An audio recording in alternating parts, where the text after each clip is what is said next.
Queridos, a semana passada nós meditamos de uma maneira bem breve a respeito do chamado radical de Pedro. E nós apontamos que esse mesmo chamado radical de Pedro é o chamado que nos vem, é um chamado próprio para salvação, para início da caminhada, ou seja, é o pontapé inicial. Essa semana eu estava pensando, e depois?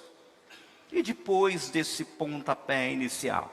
Por isso eu queria meditar com vocês num texto que está em Lucas, capítulo 19, uma parábola de Jesus. Nós vamos ler do 19, 11 ao 28. Estando eles a ouvi-lo, Jesus passou a contar-lhe uma parábola, porque estava perto de Jerusalém e o povo pensava que o reino de Deus ia se manifestar de imediato. Ele disse: um homem de nobre nascimento foi para uma terra distante para ser coroado rei e depois voltar. Então, chamou 10 dos seus servos e lhe deu 10 minas. Disse ele: façam esse dinheiro render até a minha volta. Mas os seus súditos o odiavam e depois enviaram uma delegação para lhe dizer: não queremos este homem seja nosso rei. Contudo foi feito o rei e voltou. Então mandou chamar os servos a quem dera o dinheiro a fim de saber quanto tinha lucrado. O primeiro veio e disse: Senhor, a tua mina rendeu outras 10. Muito bem, meu bom servo, respondeu o seu senhor. Por ter sido confiável no pouco, governe sobre 10 cidades.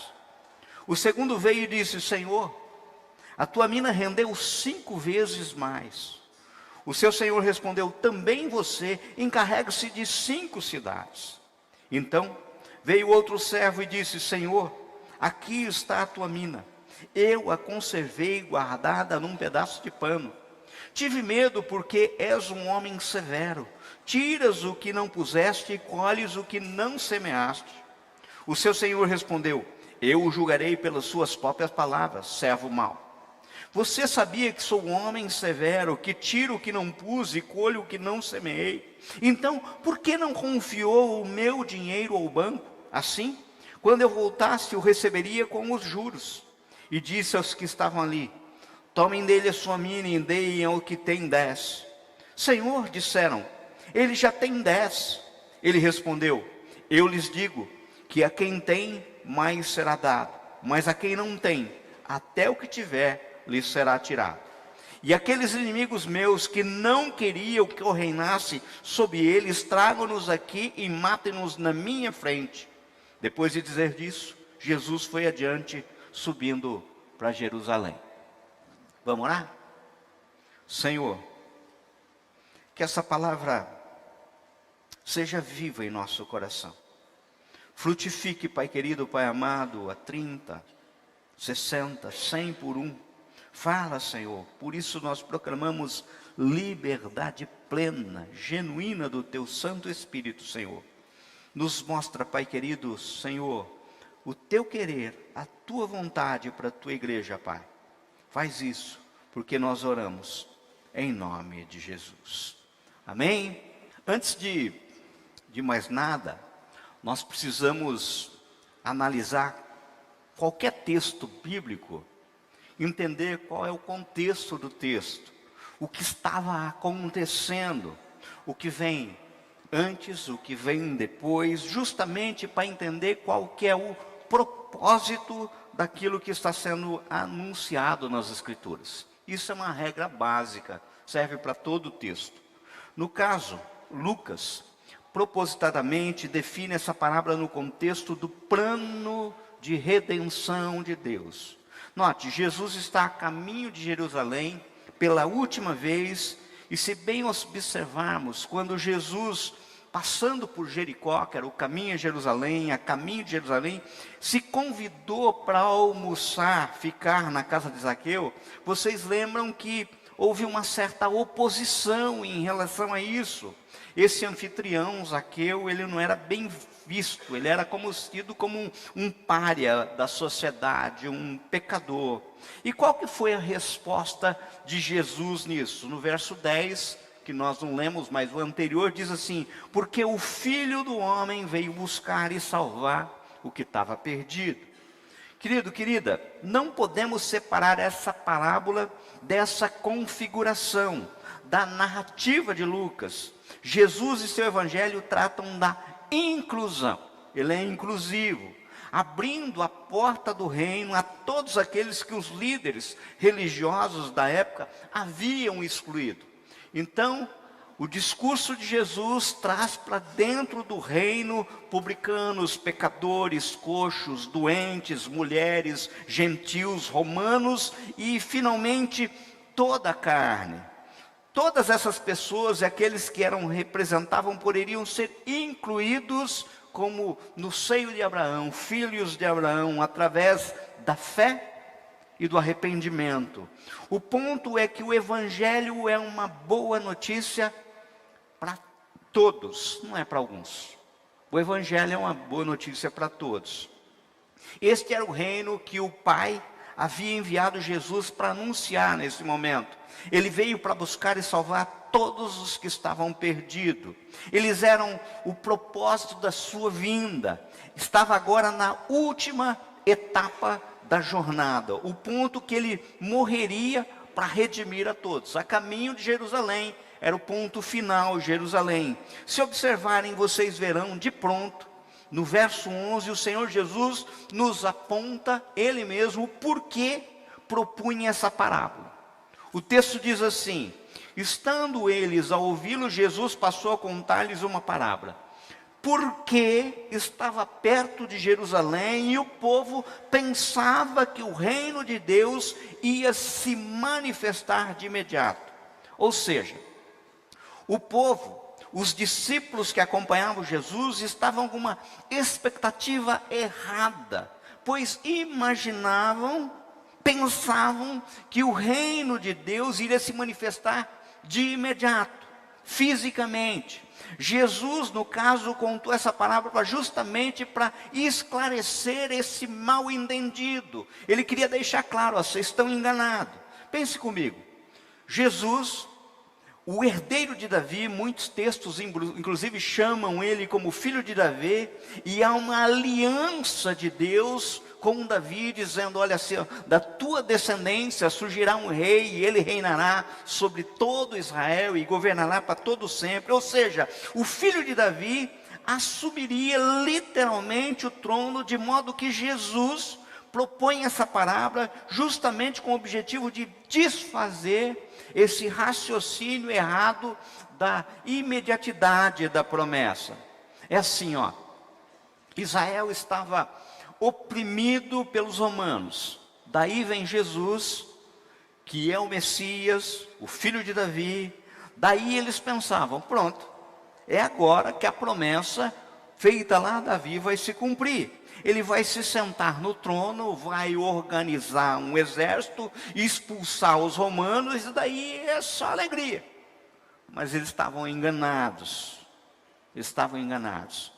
Mas a pergunta que eu quero iniciar para nós podermos meditar é: por que essa parábola é tão importante para nós hoje, depois de quase 2000 anos? É porque, de forma diferente, muitos de nós temos também essa mesma mentalidade. Pois tem muita gente que pensa que vai se aproximar de Jesus, e Jesus é rei, e ele é rei mesmo, e daí, sendo ele rei, todas as promessas vão acontecer na nossa vida agora. Agora é uma coisa complicada, nós queremos agora. E quem pensa assim, literalmente se frustra. Fico impressionado com a quantidade de gente que se aproxima de Jesus, que se aproxima de Deus, isso para receber a bênção agora. A supervalorização do agora. Nós queremos as coisas imediatamente. As pessoas vão a Jesus e pensam: ele tem que fazer agora. Ele tem que agir agora. E no caso, embora ele efetivamente possa fazer algumas coisas, ou seja, ele promove cura, ele faz milagre, ele possa conceder libertação e agir imediatamente, a expectativa é irreal, pois não é essa a promessa central das Escrituras. O agora não é a promessa central. As pessoas querem ser curadas e se livrarem da dor agora. Daí Jesus vem e fala: deixa eu contar para vocês uma parábola, isso para explicar como é que as coisas são e como vai funcionar para os meus discípulos e para aqueles que não são meus discípulos. E daí Jesus começa a parábola dizendo no verso 12, se acompanha na tua Bíblia: um homem de nobre nascimento foi para uma terra distante para ser coroado rei e depois voltar. Quem é esse homem de nobre nascimento, gente? É ele próprio, é Jesus, que é filho de rei, ele é filho de Deus e que está ali com os seus discípulos, com o seu povo, por ocasião da primeira vinda, mas que vai para uma terra distante, ele vai para o céu. Esse era o compromisso, para ser coroado e depois voltar. E aqui nós estamos falando da segunda volta, aquilo que vai acontecer. Então, no nosso tempo, nós estamos hoje entre a primeira vinda, a aliança feita com o povo de Deus, o nascimento de Cristo, na morte de cruz, na ressurreição de Cristo e a promessa da volta de Cristo. É esse o período em que nós estamos. Então Jesus contou essa parábola para ensinar os discípulos, na realidade, que todos os salvos, a esperar, pois a conquista do reino de Cristo não era um pedaço de terra na Palestina, não era Israel, mas sim o mundo inteiro a partir da cruz. Era muito mais abrangente do que o próprio umbigo dos judeus, acreditando que ali era o centro do universo. A sua morte, a morte de Jesus, é a sua partida a fim de conquistar um reino, onde ele vence o pecado, onde ele vence a morte, onde ele vence o diabo. E depois disso, a gente pode ver claramente aquilo que está anunciado em Filipenses 2, verso 9 a 11. Deus o exalta sobremaneira, a ponto de dar-lhe um nome que é sobre todo nome, para que ao nome de Jesus se dobre todo joelho dos que estão nos céus, na terra e debaixo da terra, e toda língua confesse que Jesus Cristo é o Senhor, para a glória de Deus Pai. Isso é o que o Senhor está falando. E agora? Agora ele vai voltar, tendo em suas mãos todo o poder no céu e na terra. Ou seja, vejam, queridos, observem que Jesus, quando ele já estava ressuscitado e vai se despedir dos seus discípulos, está lá em Mateus 28, 18, ele diz assim de uma forma bem clara, chegando aos seus discípulos: é-me dado todo o poder no céu e na terra. Ou seja, ele já estava coroado rei, portanto, ide, ele dá uma ordem. É nisso que se aplica a parábola. Nessa parábola, Jesus dá aos seus discípulos, aqueles que o tinham como Messias, algumas notícias perturbadoras, pois eles previam que essa seria a ocasião em que Jesus estabeleceria o governo civil, libertaria a nação judaica do opressivo regime romano. Mas a mensagem de Jesus revela uma agenda diferente, totalmente diferente dessa concepção da época.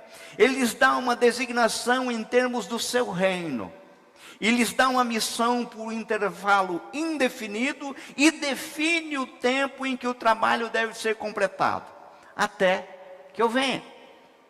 É isso que está, olha, tem uma tarefa até que eu venha. Ou seja, é justamente a instrução do fazer no ide, que Jesus ordena em Mateus 28, 18. Então essa parábola tem essa aplicação. Agora, vamos fazer aqui um parênteses, uma observação que é muito importante.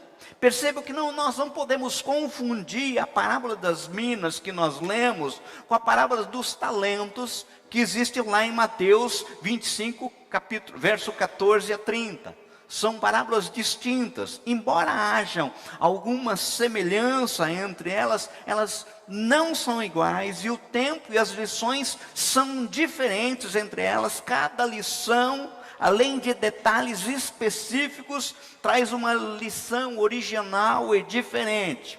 Por exemplo, a parábola do talentos, relatado lá em Mateus 25, ensina sobre a oportunidade de salvação que todos nós recebemos. É como se fosse o pontapé inicial, aquilo que aconteceu com Pedro lá no Mar da Galileia. Percebam que na parábola dos talentos, o servo que não multiplicou o talento foi lançado fora nas trevas, referência ao inferno, ou seja, é não salvo. Aqui não. Já na parábola das minas, que lemos em Lucas 19, é diferente, pois não fala de oportunidade de salvação, e sim de galardão. Está falando de prêmio, que nos é dado aos salvos na segunda vinda de Cristo. Observem que a parábola das minas que nós lemos, quando o servo que não multiplicou a sua mina, não aconteceu nada, ele apenas perdeu a mina. Percebam que a execução foi dos inimigos e não do servo. Então a gente está tratando de coisas distintas: salvação e o que você faz depois de que você já é salvo. Essa parábola é para os salvos, é orientação para os salvos, porque o não salvo já se perdeu, porque quem não crê em Cristo já está condenado, já está decretado, não tem outra condição, sabe? Agora acompanhe o verso 13, que diz assim, ó: então chamou 10 o seu servo e lhes deu 10 minas. Disse ele: façam esse dinheiro render até a minha volta. Gente, entendam. Mina aqui é uma medida de dinheiro em ouro, e que valia mais ou menos 100 dias de trabalho. É como se fosse 100 dias de salário. Salário de um dia multiplicado por 100. Era o valor que valia essa mina. Outra coisa, quando Jesus fala 10 aqui, representa uma medida da totalidade. 10 servos, 10 minas, que significa que Jesus entregou recursos para todos os seus servos na mesma medida. Isso significa que se você está aqui hoje, salvo em Jesus, e diz assim, eu não tenho dom nenhum, eu não tenho habilidade nenhuma, eu não consigo, eu não sei. Isso é mentira do inferno, porque Ele deu a todos. Deus depositou, Ele lhe confiou dons e talentos. Todos têm os que são salvos. Outra coisa, se você observar, a palavra diz que Ele deu, ou seja, o servo não conquistou, não é conquista. Ele não mereceu, foi graça. E no caso você já salvo, você já recebeu, não por haver conquistado, não por haver merecido. Deus deu, depositou em você. Ele colocou à sua disposição. Não existe mérito nenhum nisso, como não existia mérito nenhum teu na própria salvação. O continuação é a mesma coisa, embora a gente exista uma corresponsabilidade humana de um modo bem claro. Percebam que Jesus coloca sobre cada um uma responsabilidade. Ele diz assim: façam esse dinheiro render até a minha volta. Ou seja, você precisa pegar aquilo que Jesus depositou na sua vida, trabalhar para multiplicar o que recebeu, negociar. Aqui está falando em empenhar-se, empenhar os seus esforços para aumentar, porque Jesus vai voltar e você terá que prestar conta a Ele. É isso que o texto está dizendo de uma forma bem clara. Eu vou voltar, e quando eu voltar, eu vou pedir conta daquilo que eu depositei na tua conta aqui na terra, para o meu reino. Agora observe que interessante. Quando Jesus investiu, o investimento não é ilimitado, Na realidade, na parábola foi o equivalente a 100 dias de salário. Ou seja, se pensarmos bem, não era no exemplo da parábola um valor assim tão alto utilizado por Jesus para ilustrar. Isso me mostra uma coisa muito importante. Preste atenção, que existe um limite. E um dos limites que temos, inclusive se nós observarmos a própria parábola, é o nosso tempo. Até quando? Até a minha volta, de Jesus. Tem um limite aí, que inclusive deve ser ainda alinhado com o meu próprio tempo de vida. Eu, por exemplo, tenho 60 anos. Já se passaram 60 anos. Quanto tempo mais eu tenho para trabalhar, para fazer render aquilo que Jesus confiou em minhas mãos até que Ele volte? Quanto tempo? A pergunta é: quanto resta de minas em minhas mãos e quanto tempo você tem até que Ele volte? Será que muitas vezes a gente não está desperdiçando tempo? Essa é uma pergunta que a gente tem que fazer para nós mesmos. Jogando tempo fora? Essa é uma pergunta. Quanto tempo mais? O que são essas minas, gente? A gente podia perguntar, pô, ele usou uma alusão aqui de valor financeiro, dinheiro. São todos os dons com os quais os discípulos de Cristo foram investidos, e todas as vantagens e habilidades, os recursos que possuem para servir o interesse de Cristo nesse mundo. Ou seja, nós podemos incluir nessa mina como sendo o nosso corpo, como sendo tudo que está à nossa disposição. Você existe porque Ele concebeu a sua existência. Ou seja, para você, para mim, é tudo. Essas minas são tudo que recebemos e temos que trabalhar para o reino, na certeza de que um dia o Senhor vai voltar e lhe perguntar, lhe pedir: mostre-me as suas obras. O que você fez com as minas que eu te dei? É isso que vai acontecer. Agora vamos seguir o texto. Veja o que está no verso 14. Acompanhem comigo. Mas os seus súditos o odiavam e depois enviaram uma delegação para lhe dizer: não queremos que este homem seja nosso rei. Preste atenção. Vejam, nesse versículo, Jesus estava falando sobre os judeus.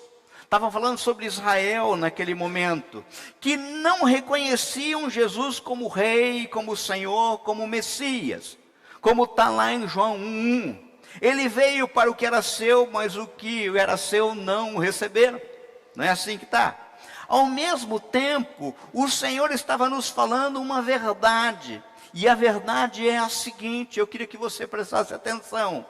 Enquanto eu estiver ausente, está dizendo Jesus, não voltar a segunda vez, haverá uma feroz oposição contra o meu reino. Então, quem são os inimigos? Todos quanto não aceitam a Cristo como Senhor e Salvador e como Rei. E vai haver oposição. Querido, querida, o Evangelho sempre será apresentado em uma sociedade mundial que é hostil a Jesus. Exemplos não são difíceis de ver hoje em dia. Você pode perceber que existe um novo movimento ateísta mundial. Você pode perceber que existe um processo de marginalização da fé.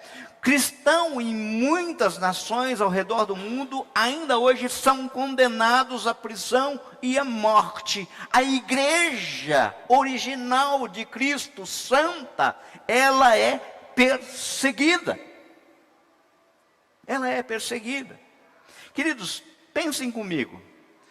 Jesus se apresentou curando cegos, fazendo coxos andar, operando prodígios, operando maravilhas, ou seja, todos os sinais que o credenciavam.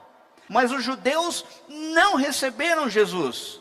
Não porque não quisessem as bênçãos que Jesus trouxe, mas porque eles não queriam se submeter a um rei. Pois a um rei, a gente obedece.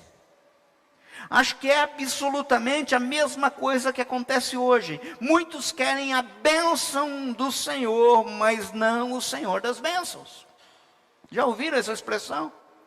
Muitos querem receber as bênçãos do Senhor, mas o Senhor da bênção é complicado. Nós não queremos alguém que nos diga o que fazer e como devemos viver. Por isso, o Evangelho é rejeitado. É esse verso 14 que o Senhor está falando de uma forma bem clara. Ó. O meu reinado, ele é rejeitado. Ele tem resistência. Agora observe o verso 15. Contudo, foi feito rei e voltou. Queridos, ele vai voltar. Aleluia. Ele vai voltar. Quer você seja um servo bom, quer você seja um servo mau, quer você aceite ou não, ele como rei, ele vai voltar.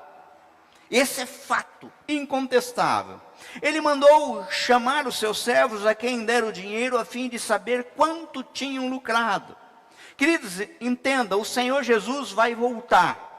Agora, não mais como o Cordeiro de Deus que tira o pecado do mundo, sofredor, rejeitado, maltratado, mas ele vai voltar como o leão da tribo de Judá, ele vai voltar como rei e senhor, a condição é outra.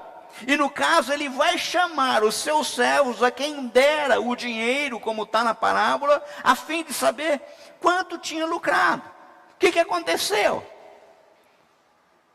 Olha o que está no verso 16, verso 18. O primeiro veio e disse: Senhor, a tua mina rendeu outras 10. O segundo verso, servo bom, olha só, verso 18. O segundo veio e disse: Senhor, a tua mina rendeu 5 vezes mais.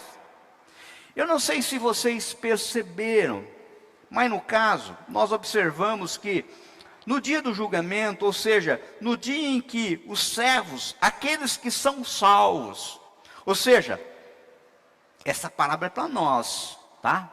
Os salvos. Aqueles que são salvos, aqueles que receberam dons e talentos do Senhor, foram chamados para prestarem contas. Os servos bons apresentaram resultados, sendo que o primeiro multiplicou por 10 vezes aquilo que recebeu. Ou seja, dá para a gente imaginar, tirar do texto de uma forma bem clara, que ele investiu tempo, que ele investiu esforço, que ele empenhou tudo o que podia para fazer isso. Já o segundo, igualmente, multiplicou por 5 vezes aquilo que recebeu. Os resultados foram diferentes, mas ambos os resultados foram bons, tanto que Jesus os classificou como servos bons. Mas observe que ambos dizem: Senhor, tua mina rendeu. Notem, eles não dizem assim: o meu ministério, eu fiz e aconteceu. Eles dizem: o que o Senhor me deu, por isso a glória é tua, é a tua mina que rendeu, não é o meu ministério que foi o máximo, não foi eu que aconteci, não foi, sabe?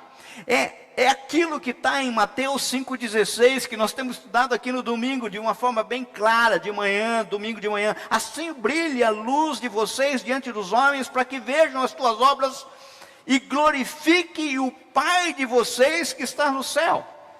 A obra vem através de nós, mas a glória é de Deus. Inclusive, isso é alvo de separação de servo bom e mau. Porque tem muitos que pensam que estão fazendo obras para o Senhor, mas querem pegar a glória para si. Olha, essa glória, filho, se você já pegou, você já está satisfeito. Você não vai acumular nada. Pense comigo, gente. Acho que se nós olharmos para a história, eu estava pensando sobre isso, principalmente da igreja, veremos uma figura, por exemplo, como Paulo. Paulo é uma espécie do modelo de servo que multiplicou por 10, eu acho, se a gente fosse pensar, né? Combati um bom combate, sabe? Terminei a carreira, guardei a fé. Mas observe, veja o que ele aponta em 1 Coríntios 15:10. Se você tiver a tua Bíblia, for rápido o endereço, pega aí para você acompanhar comigo. 1 Coríntios 15:10. Diz assim, ó: mas pela graça de Deus sou o que sou. E sua graça para comigo não foi em vão. Antes trabalhei mais do que todos eles. Contudo, não eu, mas a graça de Deus comigo. Queridos, isso nos ensina uma coisa muito, mas muito importante. Embora o Senhor nos distribua responsabilidade pelo que devemos nos esforçar, nos empenhar para multiplicar. Note que Paulo inclusive afirma aqui no texto que lemos: trabalhei mais do que todos. Não é por nós mesmos ou por nosso esforço que as coisas acontecem, o objetivo é alcançado, mas pela graça de Deus. Ou seja, Deus nos dá uma tarefa e Ele mesmo faz a tarefa junto com a gente. Ele só quer saber, tipo assim, você está disposto? É eu que faço a obra. Pensa comigo, gente. O pregador que prega aqui, ele anuncia, mas quem convence do pecado é o Espírito. Quem faz a obra é o Espírito Santo, não é o pregador. Ele é pura e simplesmente instrumento, glória nenhuma está nele. Pensa comigo, gente, pois se nele vivemos, nos movemos e existimos, como está lá em Atos 17:28, como podemos fazer alguma coisa bom sem depender dele? É tudo pela graça de Deus, amém? A gente tem que aprender isso. Note ainda que Paulo deixa claro que ele trabalhou, e ele trabalhou muito, mas até que os outros se esforçou. Mas a graça do Senhor, o fato de ele ter sido salvo, ele diz aí, não foi em vão. Ou seja, valeu a pena para o reino. Ou seja, olha, o Senhor tem me salvado, né? Lembra do encontro dele a caminho de Damasco? Caiu do cavalo, literalmente, pó no chão, né? Boca no pó, você entendeu?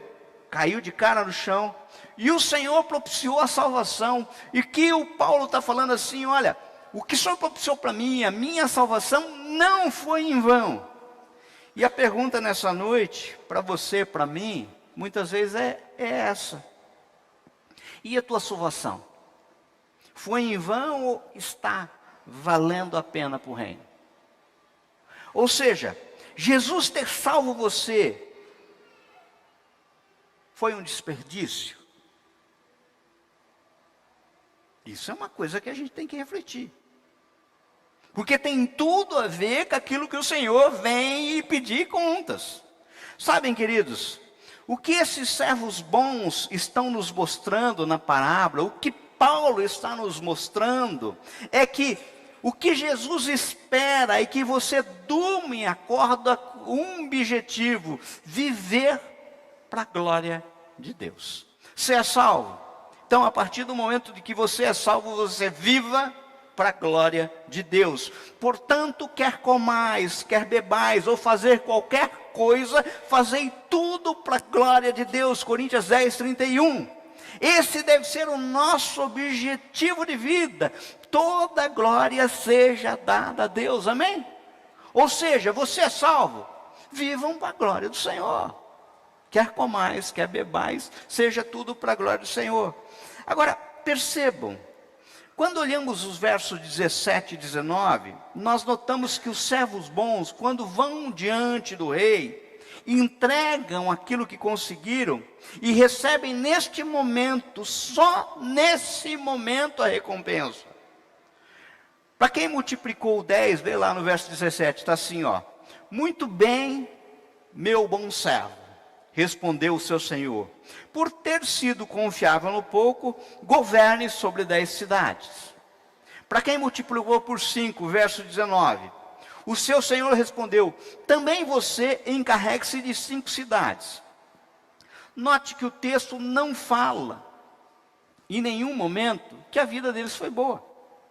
Sabe? Não foi boa até esse momento.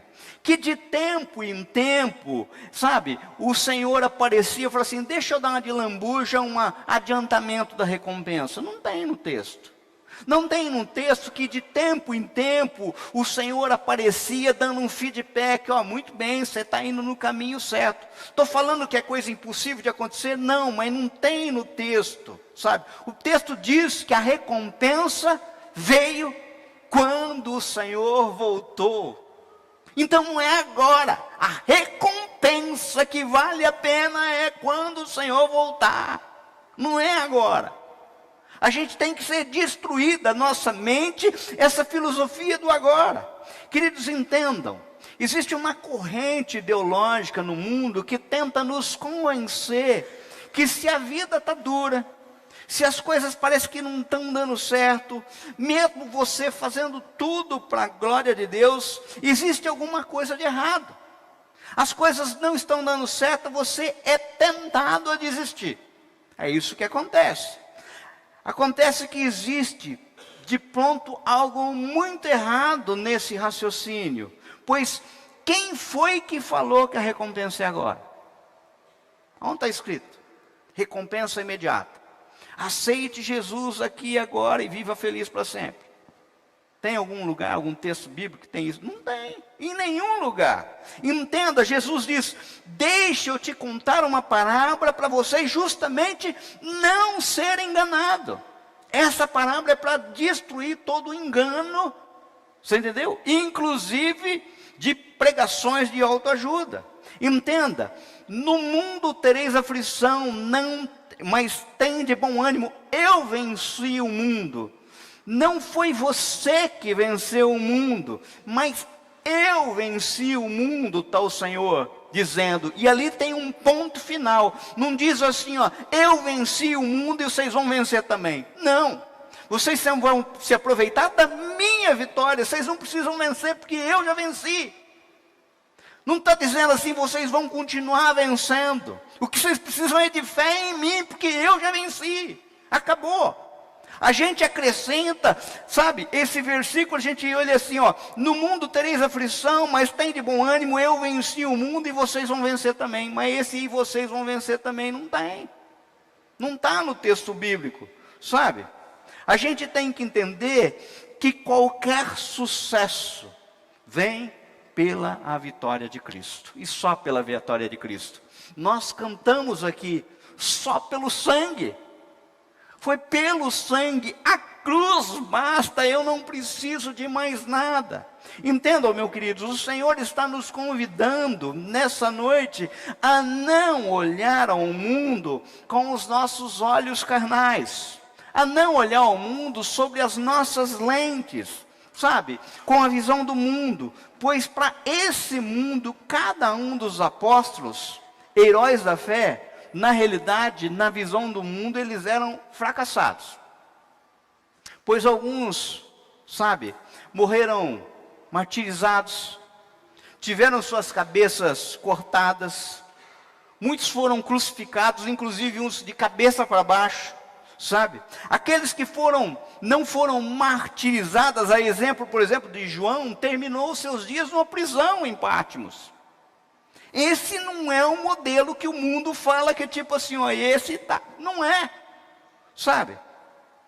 Abram Hebreus 11, esse texto é maravilhoso, eu gostaria que você abrisse. Hebreus 11, a partir do verso 13, acompanha comigo. Fala a respeito dos heróis da fé.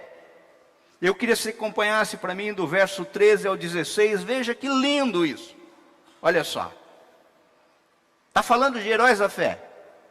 Todos esses ainda viveram pela fé e morreram sem receber o que tinha sido prometido. Viram-nas de longe as saudaram, reconhecendo que eram estrangeiros e peregrinos na terra. Os que assim falam mostram que estão buscando uma pátria. Se estivessem pensando naquela de onde saíram, teriam oportunidade de voltar. Em vez disso, esperavam eles uma pátria melhor, isto é, a pátria celestial. Preste atenção nisso agora. Por essa razão, Deus não se envergonha de ser chamado Deus deles, pois preparou-lhes uma cidade. Por essa razão, Deus não se envergonha de ser chamado Deus deles. Ou seja, Deus de Abraão, Deus de Isaac, Deus de Jacó, pode ser chamado Deus de Dionísio, e ele sentiria vergonha de ser chamado Deus de Dionísio? A pergunta é: eu não me envergonho de Deus, mas e Deus? Será que se envergonha de ser chamado meu Deus? Essa é uma pergunta muito séria. Sabe? Querido, querida, pelo padrão do mundo, o conceito de sucesso no mundo, que nos diriam os homens e mulheres, sabe? Se você seguir mesmo o evangelho, no mesmo texto de Hebreus, a partir do verso 35, começa a falar algumas coisas. O que é esses heróis da fé? Eles foram torturados, recusaram ser libertados por poderes e alcançaram uma ressurreição superior, enfrentaram zombaria e açoites, outros ainda foram acorrentados e colocados na prisão, apedrejados, cerrados ao meio, postos a provas, mortos a fio de espada, andaram errantes, vestidos de pele de ovelhas e de cabra, necessitados, afligidos, maltratados. E aí consagra: homens do qual o mundo não era digno deles.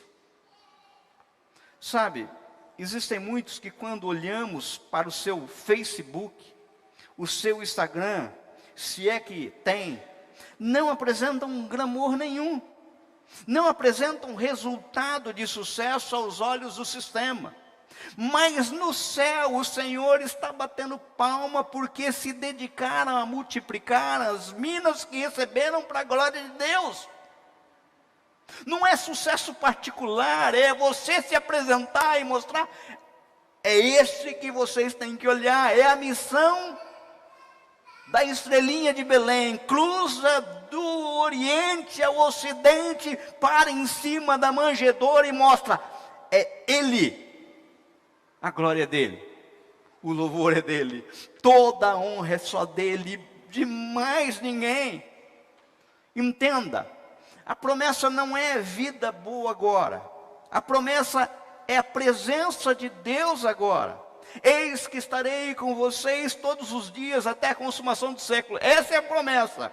A promessa é que Ele vai voltar. E quando Ele voltar, tudo vai ser diferente. É aquilo que nós vemos em Apocalipse capítulo 21. Sabe? Nós habitaremos com Ele, Ele nos enxugará dos olhos todas as lágrimas, não mais existirá morte, já não haverá luto, nem pranto, nem dor. Eis que Ele fará nova todas as coisas, e Ele ainda dará recompensa àqueles que foram fiéis. A gente tem que aprender que a promessa do Senhor não é aqui e agora, sabe? Você está buscando a aprovação de quem? Do mundo ou do Senhor? Servo bom e fiel, porque foste fiel no pouco, sobre o muito te colocarei. Você já imaginou se ao invés de ouvir elogios de homens, o Senhor olhasse para o seu estilo de vida e pudesse olhar para você e dizer assim: servo bom e fiel, sabe? Ou você prefere muitas vezes uma curtida no Instagram? Porque tem gente que está preferindo isso, curtida no Instagram. Existe uma diferença muito grande, sabe, entre reputação e caráter. Reputação é como os homens me veem, caráter é como Deus sabe que eu sou e me vê. E o Senhor veio atrás de pessoas que têm caráter transformados e consegue fazer com que as minas que são depositadas em suas mãos multipliquem. Sabem, queridos, ainda nessa semana eu fui procurado por muitos, mas de modo especial eu fui procurado por um homem, não nenhum jovenzinho, mas esse homem me falou e eu ouvi sobre o chamado de Pedro, e também quero ser um pescador de homem. Aleluia! É isso que acontece quando alguém vem e fala assim: oh, não importa a minha idade, eu quero ser um pescador de homem. E isso envolve um chamado que continua sendo radical. Largue tudo e siga Cristo. Quer comais, quer bebais, fazei tudo para a glória de Deus. Agora percebam, aqueles servos bons multiplicaram as minas, de modo que aquele que multiplicou por 10, devolveu 10 minas, e que, convenhamos, também não é uma soma tão grande. Mas veja a recompensa, está no verso 17, ó. Muito bom, meu bom servo, respondeu o seu senhor, por ter sido confiável no pouco, governe sobre 10 cidades. Queridos, isso mostra para nós o coração desse rei, a bondade desse rei, que premia infinitamente mais do que esperamos, e ao mesmo tempo nos mostra que a forma com que você vive vai influenciar toda a eternidade, sabe? É loucura, a gente aqui que vive 60, 70, 80, muitas vezes 90, 100, aqueles que chegam. Quando fala se preocupado com isso, quando existe toda uma eternidade. Sabe, eu não entendo muitas vezes pessoas que se esforçam, investem tempo, investem trabalho para juntar e poder pagar umas férias de uma semana, por exemplo, num resort do Nordeste. Não tem nada errado disso. Mas não se esforça e nem investe tempo pensando na eternidade. É ilógico isso. Não tem razão de ser. Veja, o texto nos mostra que esse galardão tem a ver com reinar junto com Jesus. Jesus vai reinar sobre tudo e todos e vai conceder o privilégio de reinarmos juntos. Sabe? Tem um texto especial que está lá em 2 Timóteo capítulo 2, 12, diz assim: se perseverarmos com Ele, também reinaremos. Se o negarmos, também Ele nos negará. Se perseverarmos com Ele, também reinaremos. E o que ele está falando é que, inclusive, existem níveis diferentes de privilégios. Vamos continuar o texto aqui, verso 20. Então veio outro servo e disse: Senhor, aqui está a tua mina. Eu a conservei guardada num pedaço de pano.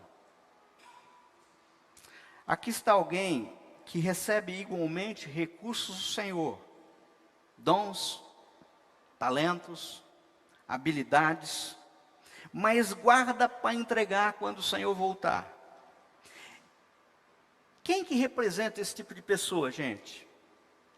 Esse representa aqueles que foram alcançados por Deus, amados por Deus, abençoados por Deus, salvos por Deus, mas são absolutamente indiferentes com o avanço do reino de Deus. Eu já alcancei o que eu queria, a minha salvação. O resto, ó. Sabe, são aqueles que se contentam, muitas vezes no domingo, ficarem somente sentados no banco, recebendo apenas o mínimo necessário para a própria existência, sem se preocupar com o ide de Jesus, que veio para todas. Aquele ide de Jesus não é só para missionário, não é só para pastor, não é só para esse ou aquele, é para todos. Ide proclamai, são aqueles que para Ele tanto faz se a igreja está avançando e ganhando mais almas ou não. Está tudo bem, tudo bom, desde que não mexam comigo, sabe, nos meus projetos. São aqueles que não discernem o próprio corpo, como nós vamos hoje experimentar e acompanhar a ceia, celebrarmos a ceia. Eu não tenho nada a ver com isso. O importante é que eu tenha um diploma. Eu não tenho nada a ver com isso. O importante é que eu tenha uma vida empresarial de sucesso. Eu não tenho nada a ver com isso. O importante é que eu consigo trocar de carro todo ano. Eu não tenho nada a ver com isso. O importante é que todo mundo me acha bacana e me dão curtida no Instagram. São pessoas que simplesmente embrulharam a mina num paninho e vão devolver para o Senhor. Está aqui, sabe? Pergunta: Sabe, eu já falei, essa igreja aqui tem um compromisso com o Senhor de se tornar uma igreja das crianças em Assis. A pergunta é, vocês se importam com aquelas crianças que estão lá em cima e estão sendo guiadas por veredas eternas do Senhor, e que existem muitas e muitas outras crianças em Assis que precisam ser alcançadas? Sabe? É disso que essa parábola está falando. É nós que temos que multiplicar essas minas. Querido, querida, entenda uma coisa. Deus não chamou você para você não perder a sua salvação. Na realidade, Ele chamou você para você perder a sua vida. A vida tua. Pois aquele que entende o chamado sabe que por amor de Jesus somos entregues à morte todos os dias. Fomos considerados como ovelha para o matador. É aquilo que Paulo nos escreveu em Romanos 8,36. E o ápice da fé é a frase de Paulo: para mim o viver é Cristo, o morrer é lucro. Esse é o chamado. É assim que o Senhor quer. A questão não é sobre perder a salvação, mas sim sobre gastar a sua vida em prol do reino, em favor do outro, sabe? Servir a Cristo não é sobre o que você não faz. Ah, eu não adultero. Ah, eu não roubo. Ah, eu não minto, sabe? Mas é sobre o que você faz pelos outros no reino. Não é sobre o que você não faz, mas pelo que você faz. Tem muita gente que está contente só pelo que ele não faz. E o Senhor está nos chamando para fazer. Amados, pensa comigo. Se quando o Senhor deu a esse servo mau aquela mina, ele embrulhou e ele guardou, o que ele fez com o tempo dele até a volta do Senhor? Vocês já pensaram nisso? Se ele não investiu no reino, ele deve ter investido no seu próprio império, no seu próprio reino, que não é eterno, é temporal. E isso é loucura. Investir em algo que o tempo consome. Pois seus bens, seus títulos humanos, seus diplomas, seus hobbies, você lembra do Paulo falando aqui? A sua coleção de conchas, é isso que você vai apresentar para o Senhor? No dia que o Senhor voltar? Olha, eu tenho uma coleção de concha maravilhosa. Eu tenho um hobby maravilhoso. Isso não seguem a eternidade. E ele fez tudo isso porque queria ter uma boa vida agora. Sabe? Muitas vezes as pessoas se enganam com agora. Pois bem, se é isso que ele queria, ele já conseguiu. Tem muitas pessoas que querem isso. Pronto, você já conseguiu. Você quer uma vida boa agora? Tenha boa vida agora. Sabe? O grande problema é que o Senhor reprova esse servo, pois chama de mal. E como que vai ser isso? Essas obras vão ser provadas. É aquilo que está em 1 Coríntios 3, verso 11 a 15, no fogo. Tem gente que vai apresentar para o Senhor obras que é palha, queima para o fogo. E tem gente que vai apresentar pedras, sabe? Preciosas, maravilhosas. E isso vai se transformar em galardão. A gente poderia perguntar, mas por que esse servo mau fez isso? A resposta está no verso 21. Acompanhem comigo. Ele diz, tive medo, porque és um homem severo, tira os que não puseste e colhes o que não semeaste. Vamos ler de novo? Tive medo. Porque, ele está falando de Jesus, porque és um homem severo, tiras o que não puseste e colhe o que não semeaste. Gente, fala a verdade, Deus é assim? Deus é assim? Sabe, o grande problema é que muitos são servos maus simplesmente porque não conhecem de fato quem é Jesus. Possuem uma visão distorcida de quem é Deus. Esse que está sendo acusado de severo e que tira o que não põe e colhe o que não planta, ou seja, na realidade está falando assim, o senhor é desonesto. É aquele que pendurado no madeiro disse, Pai, Perdoa-lhes, eles não sabem o que fazem. É aquele que mesmo nunca tendo pecado, se fez pecado e morreu por mim e por você. É esse que está sendo acusado pelo servo mau de ser desonesto. O senhor não deu, sabe, o senhor não me ajudou, eu só não produzi porque o senhor não colaborou. Amado, amada, uma visão errada, distorcida de quem é Deus, é que nos faz viver um estilo de vida errado e distorcido diante do Senhor e daquilo que são propósitos do Senhor. Eu vou terminar. Sabem, queridos, uma das características da maturidade é saber adiar a recompensa. Tanto que o aluno maduro é aquele que primeiro faz a lição e depois vai jogar bola. Não é assim? Não é assim que a gente aprende? Sabe? Depois que ele vai, primeiro ele faz a lição. Bem, vocês viram o que acontece com os servos bons e o que acontece com os servos maus. Como o rei vai agir em sua volta, sabe? E eu vou falar um negócio para vocês. Jesus está voltando. Jesus está voltando. A pergunta é: e quanto à mina que ele te deu, o que você tem feito com ela? Embrulhado num paninho? E a tua salvação foi em vão ou está valendo a pena? Jesus ter salvo você foi um desperdício? Sabe? Pedro recebeu um chamado radical naquela pesca maravilhosa. E aquele mesmo chamado radical é o que vem para nós. Mas esse chamado radical, ele segue adiante. Ele segue adiante e a palavra do Senhor em João 9,4 diz assim: convém que vocês e eu façamos a obra daquele que nos enviou enquanto é dia. A noite vem, quando ninguém pode trabalhar. O Senhor está voltando. Fecha teus olhos. Vamos orar. Senhor, Pai querido, Pai amado,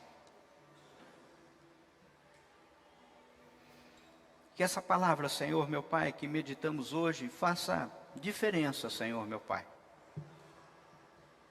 Pai, que nós não retenhamos a mina que o Senhor nos confiou. Antes a multipliquemos, Senhor, meu Pai. Pai querido, Pai amado, e tudo é para louvor da Tua glória. Tudo para louvor da Tua glória. E nós sabemos que se nós nos dispusermos a isso, é o Senhor que vai fazer. Até isso não somos nós precisamos só dispor. Mas é o Senhor que faz, porque a glória é Tua. Paulo falou muito claramente: eu trabalhei mais que os outros, mas não eu, mas a glória do Senhor, a graça do Senhor que se manifestou em minha vida. Pai, que nós possamos ser em Assis dispenseiros da multiforme graça do Senhor Jesus e façamos toda a diferença, Pai. Faz isso, Senhor, meu Pai. Não porque mereçamos, mas que o Teu Santo Espírito, Senhor, meu Pai, nos traga nessa noite convencimento, transformação, Senhor. Entrega total, radical. E que nós possamos ter uma vida, Pai querido, Pai amado, que nós possamos proclamar: para mim o viver é Cristo, o morrer é lucro. Que nós possamos proclamar de uma forma bem clara: quer comamos, quer bebamos, nós vamos fazer tudo para a glória do Senhor. Que nós possamos proclamar, Senhor, o Teu senhorio. Que nós possamos, Senhor, meu Pai, render glória a Ti através da nossa vida, Senhor. Que a Tua graça se manifeste, Senhor, através da nossa vida. E tudo seja para louvor da Tua glória, Pai. Faz isso, Senhor meu Deus. Faz isso. Para que a alegria seja completa. A tua glória seja manifesta. E porque nós, nessa noite, Senhor meu Pai, oramos em nome de Jesus. Amém?